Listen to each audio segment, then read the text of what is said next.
Thank you very much. We had a busy day. We're dealing with lots of different people on lots of different things. We had some terrific people in today and trying to solve some of the problems that are going on in the country and outside of the country. We're doing very well with respect to other countries really behaving on taking the criminals that they sent into our country, and we're getting them out. These are some of the worst people on earth, and they're getting out and they're being accepted back in their countries, as you've heard, without exception. So a lot of people thought that was not going to happen, but it's happening very full force. And we're getting some very, very dangerous people out of our country, which is very important. Will, perhaps we'll go through the first one, please. Yes, sir.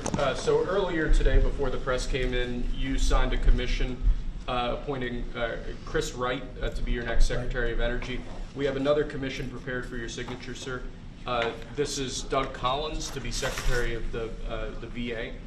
Doug Collins of Georgia. Two very good men.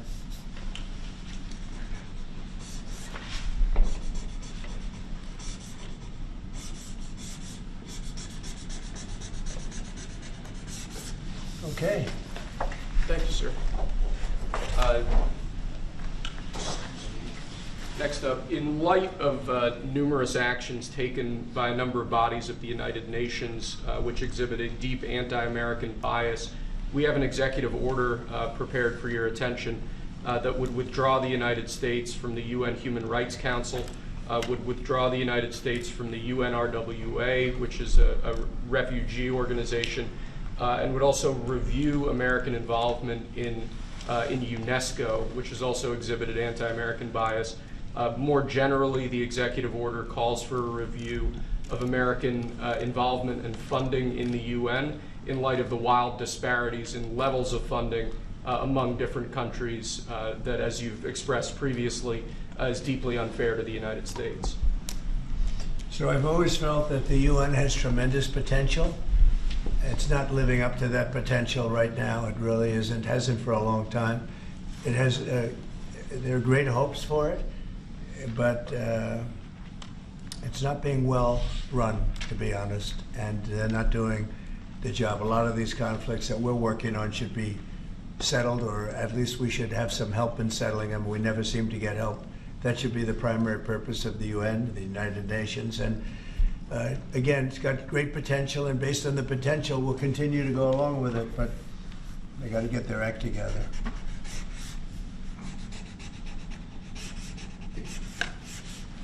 What would they need to do, sir, to get their act together? Well, you got to be fair to countries that deserve fairness. They have some countries, as you know, that are outliers, that are very bad, and they're being almost preferred as countries to those that do their job and are doing a good job, and they have to really, they're going to end up losing, a lot of countries are going to end up losing their credibility like other organizations, and then they're going to be nothing. The potential of the United Nations, and not everybody agrees with me on this, the potential of the United Nations is fantastic if properly run. So we'll see what happens. How much money are you willing to take away from them? Well, we're taking away a little bit, but we're not looking to take away money. This is so important that we're really, as you know, the United Nations is largely funded by us. But, and it shouldn't be, it should be funded by everybody, but we're disproportionate, as we always seem to be. But it's something that if it ever lived up to the potential, in 10 minutes it would make up the difference. That's the kind of power it could have. Right now it doesn't have that power. Next, sir, this is a national security presidential memorandum that seeks to impose maximum pressure on the government of the Islamic Republic of Iran. Many of these provisions are similar to actions that your administration took during your first administration. The basic idea here is to have every department and agency, or many departments and agencies in your government attempt to sanction and control Iranian activities, particularly relating to the Iranian nuclear program and the Iranian export of terrorism through support of various proxy groups abroad. And the intent here is to give you all of the possible tools to, I'd say, engage with the Iranian government to ensure that going forward they're less of a malign actor on the world stage. So this is one that I'm torn about. Everybody wants me to sign it. I'll do that. It's very tough on Iran. It's what we had before. We would have never had the problem. You would have never had October 7th. We would have never had the problem had the election gone a different way, which it should have. But this one, I think, more than made up for it. I think we're doing things that it shows that more than made up for it, much more historic.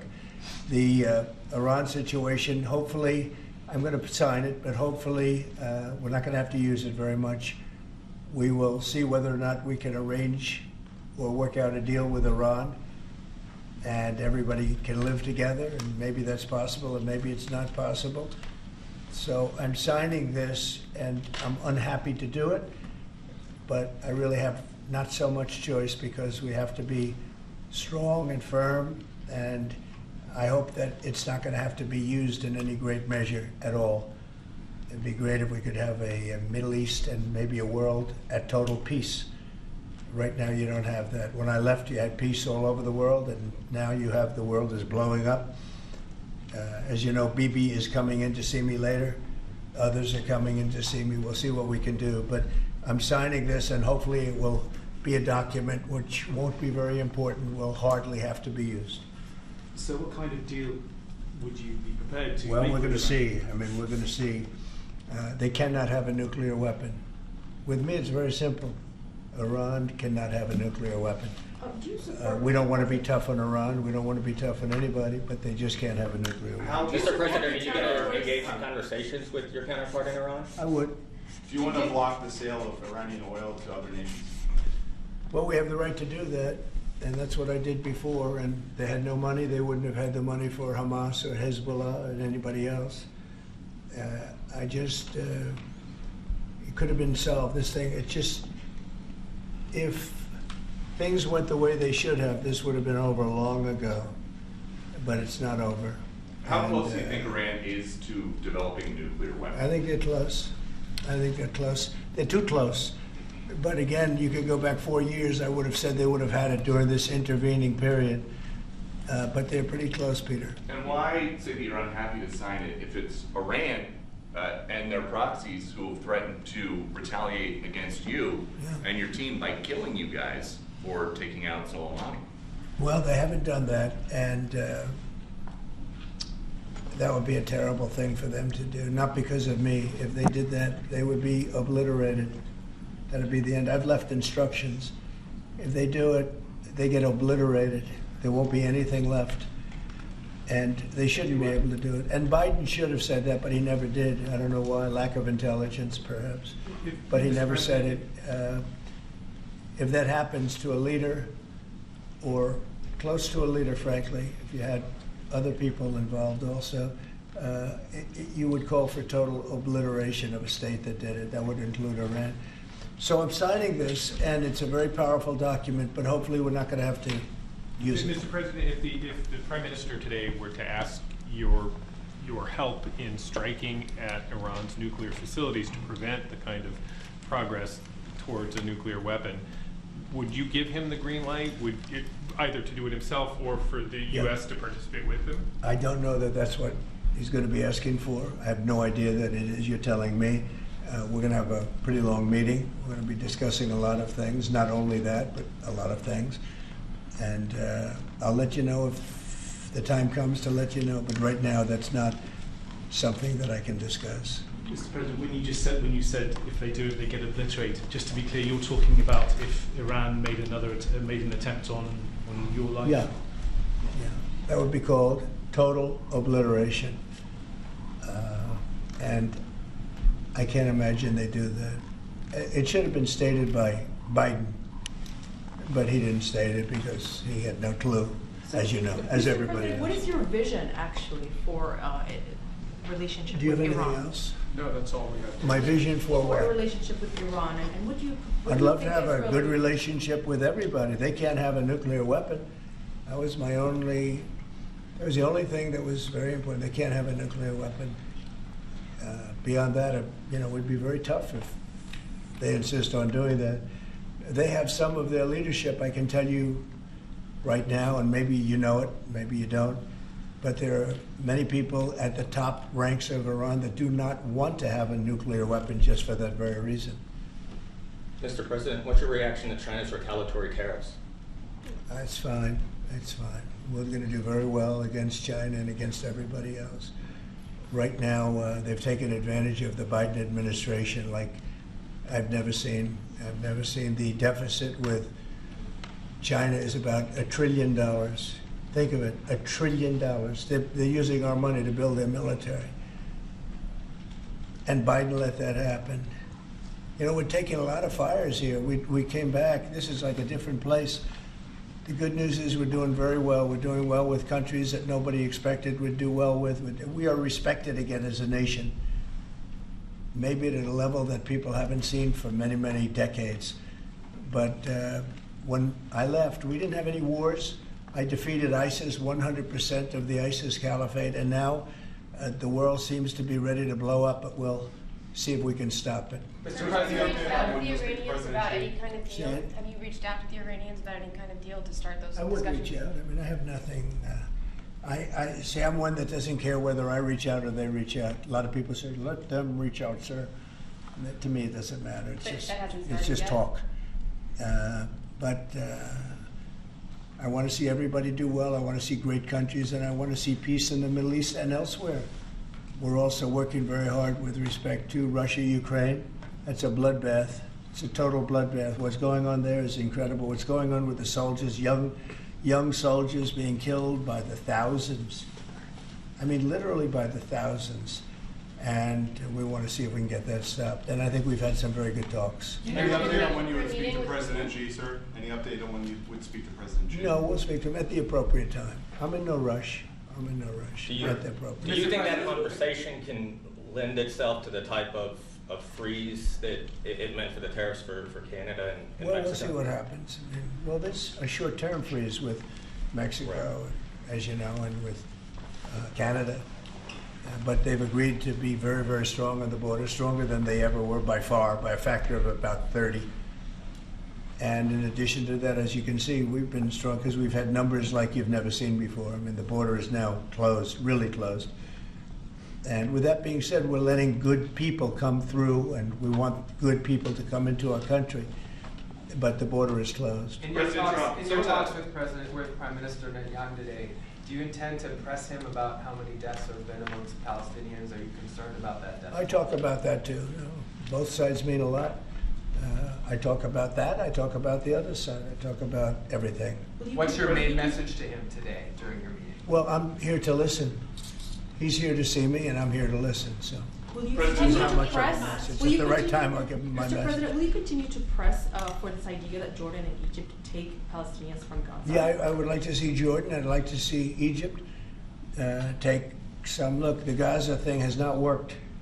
It's never worked, and I feel very differently about Gaza than a lot of people. I think they should get a good, fresh, beautiful piece of land, and we get some people to put up the money to build it and make it nice and make it habitable and enjoyable and Somewhere else. But make you it a said they don't home. want to leave, though. Palestinians say they don't want to leave. I don't know how they could want to stay. It's a demolition site. It's a pure demolition site. If we could find the right piece of land or numerous pieces of land and build them some really nice places with plenty of money in the area, that's for sure. I think that would be a lot better than going back to Gaza, which has had just decades and decades of death. Where would those pieces of land be? Well, if they those could Arab be in countries Jordan, don't want and they to could come? be in Egypt, and they could be in other places. You could have more than two, more than one, but you could have more than two. And you'd have people living in a place that could be very beautiful and safe and nice. Gaza's been a disaster for decades. Would the U.S. pay for that? I don't think contribute? I don't Would the think the United States UN would contribute? pay, but I think there's plenty of people that would in the area. They have a lot of money.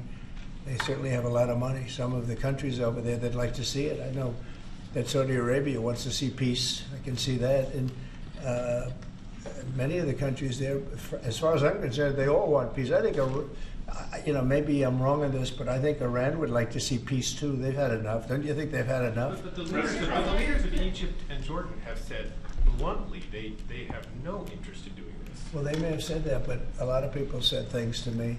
They said they wouldn't take anybody back in Venezuela, and right now they're flying them right back into Venezuela. And a lot of people, and they're doing the right thing in Venezuela. The Panama Canal is an active discussion right now. They said things about that, and virtually everything that's been said has been incorrectly stated based on the result. Doesn't that amount to forcibly displacing? Wouldn't that amount to forcibly displacing those people from Gaza? If I don't say think they so. want I to think stay? if they had the opportunity, they'd love it. If they had an alternative to Gaza, they have no alternative right now. I mean, they're there because they have no alternative. What do they have? It is a big pile of rubble right now. I mean, have you seen the pictures of it? Have you been there? It's terrible to live. Who can live like that? And very dangerous. There's shooting all over the place. There's bombing all over the place on both sides. No, I would think if they had an option of moving to either in a large group or various smaller groups and take care of the close to 2 million people, I would think that they would be thrilled to do it. They have no, when you say about the Gaza Strip, they don't have an option. To be clear, you're saying they'd be thrilled. very dangerous. They'd be thrilled to leave Gaza. Oh, I think they'd love to leave Gaza if they had an option. Right now, they don't have an option. What are they going to do? They have to go back to Gaza. But what is Gaza? There's practically not a building standing, and they're very dangerous. Those buildings are shifting, and they're falling down all over the place, and there's gunfire all over. It's going to be that way for a while. Mr. President, wouldn't it have made more sense to evacuate people while the war was ongoing rather than now when there's a ceasefire? Which is what you're talking about. When it was more dangerous when there were strikes overhead than now. Well, the strikes could start tomorrow. There's not a lot left to strike. Exactly. It's a demolition site. The whole place is demolished. It's unsafe. It's unsanitary. It's not a place where people want to live. Would people be able to return? Nobody's got.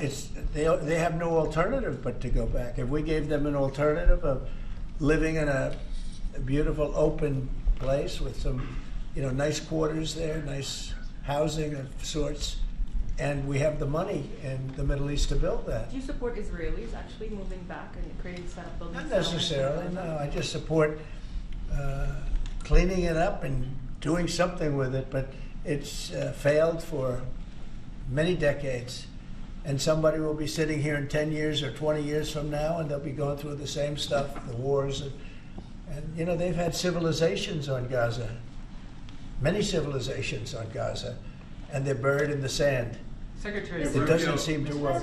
Secretary. Elon Musk, Yeah. thank you, sir. On Elon Musk, how often are you talking to him? And have there been ideas that he's brought to you that you've said, oh no, wait a minute, this is going a little too far?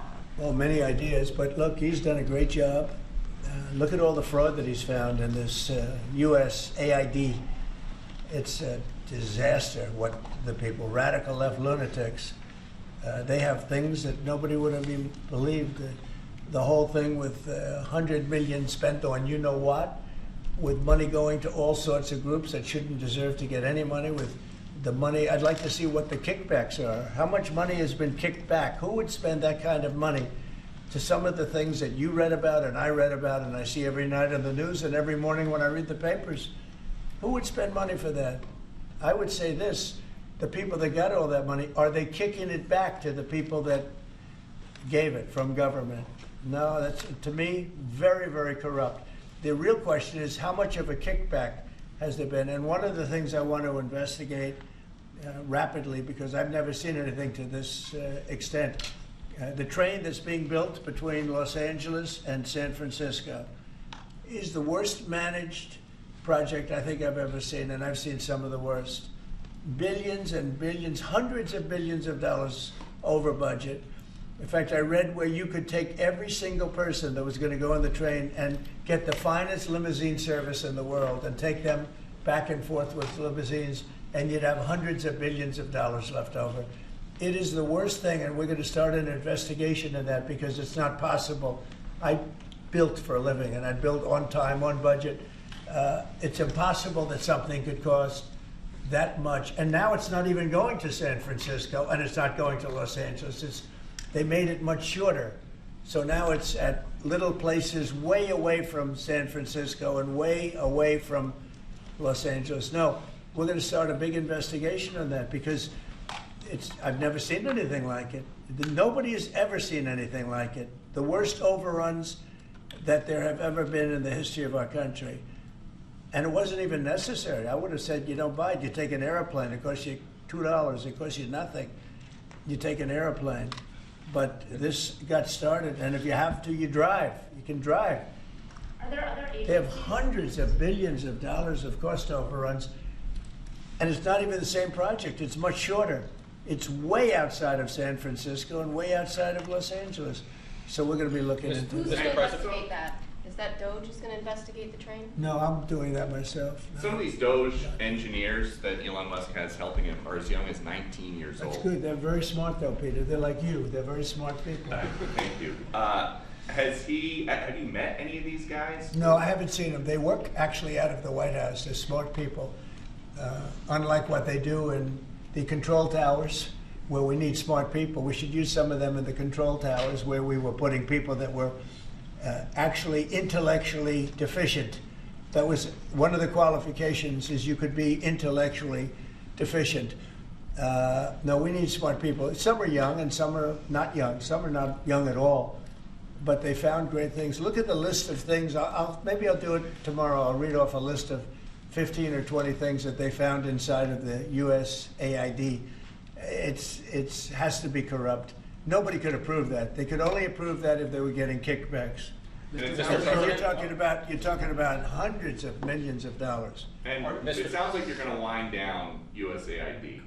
It sounds like it. I mean, I think so. Yeah. So when that happens, which part of the government? Well, I will be could see responsible Marco for paying? Rubio being in charge, State Department, because they're giving money to.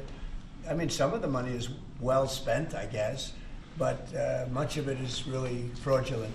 And on the education department, why nominate Linda McMahon to be the education department secretary if you're going to get rid of the education department? Because I told Linda, I hope you do a great job and put yourself out of a job. I want her to put herself out of a job. Education department. So we're ranked number 40 out of 40 schools, right? We're ranked number 1 in cost per pupil. So we spend more per pupil than any other country in the world. And we're ranked at the bottom of the list. We're ranked very badly. And what I want to do is let the states run schools. I believe strongly in school choice, but in addition to that, I want the states to run schools, and I want Linda to put herself out of a job. Do you think that's something you can do with an executive order, or are you going to ask Congress to do it? I'd like to be able to. Look, if I could give the schools back to Iowa and Idaho and Indiana and all these places that run properly, there's many of them. I think, so if you look at the list, Denmark, Sweden, Norway, believe it or not, China's doing very well on that list, a list of well-educated, where they run their school system well. You have a lot of countries, not surprising names. I think that if you moved our schools into some of these states that are really well-run states, they would be as good as Denmark and Norway and Sweden and some of the other states. And then you'd have the laggards, and you know who they are. I don't have to go to it, but you'd have the laggards, the same laggards that are laggards with everything else, including crime. But even them, you'll break it into systems. As an example, if you went to New York, you go to Westchester County, you go to Dutchess County, you go to Suffolk and Long Island and Nassau and Long Island. You have maybe 6 or 7 locations, and you have New York City, which would include the 5 boroughs. And I think even that would run much better than it does right now.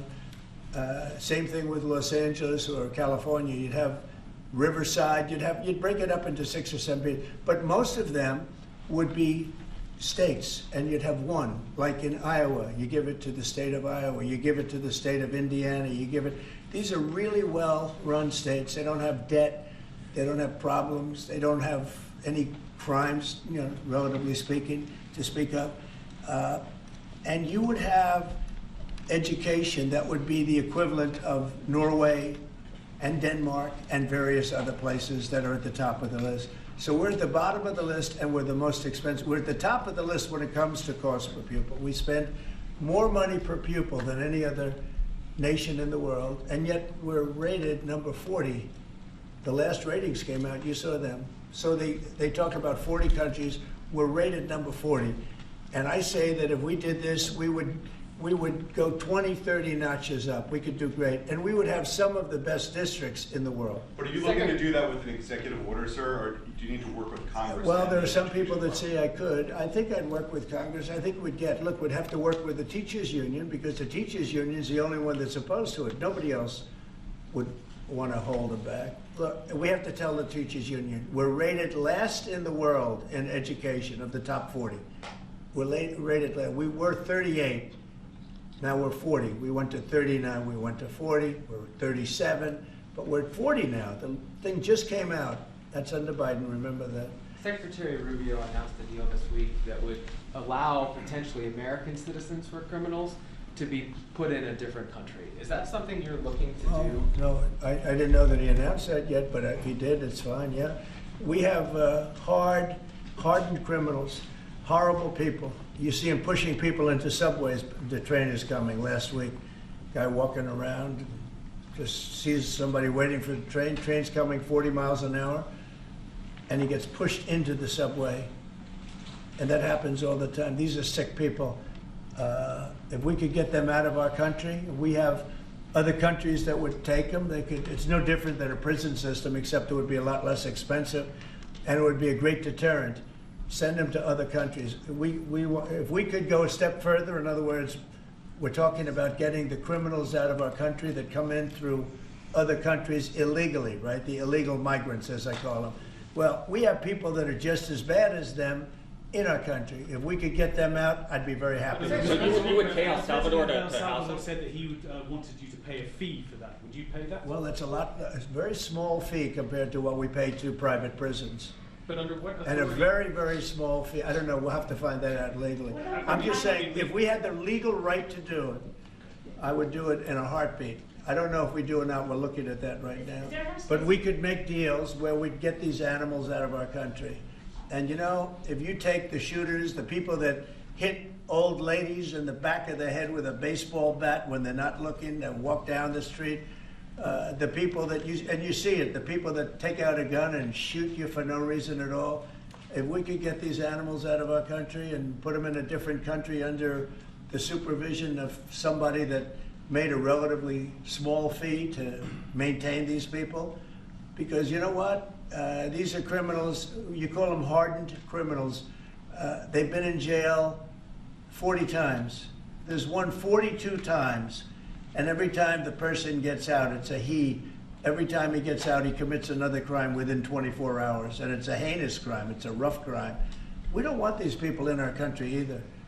We don't want them in our country. Do you have an update on If we had the option to get them out and let them be based in some other country at a fraction of the cost, and frankly, they could keep them, because these people are never going to be any good. That person that has been arrested 42 times or 22 times or 17 times and is all in for manslaughter and everything else, and only gets out because of a very weak judicial system that only goes after people like Trump. They don't go after the criminals. They don't go after people like this.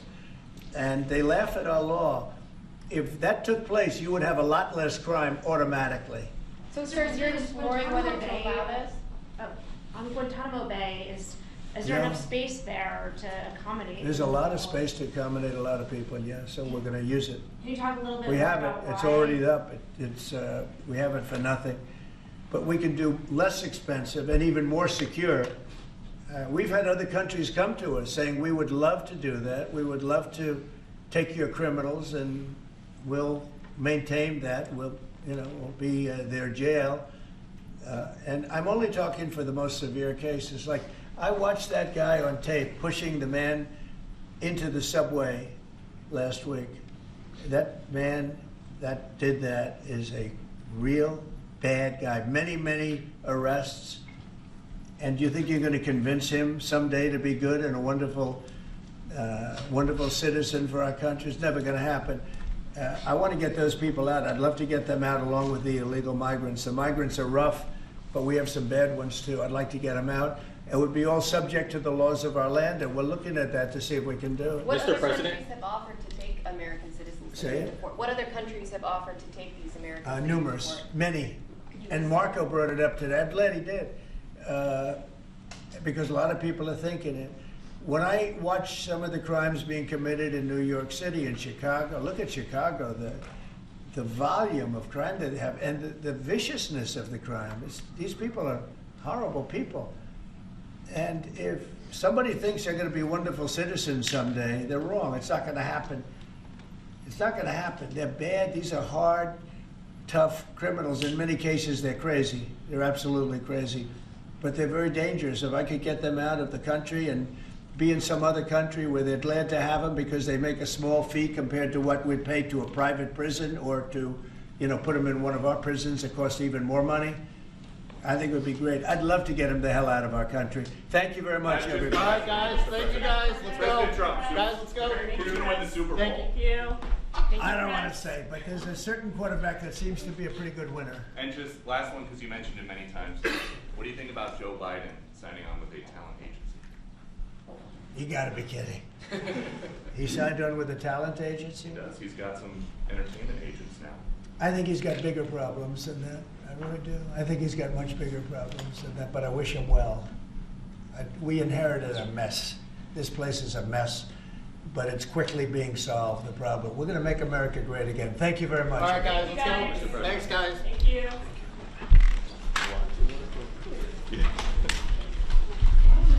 All right, let's go, guys. Thank you all.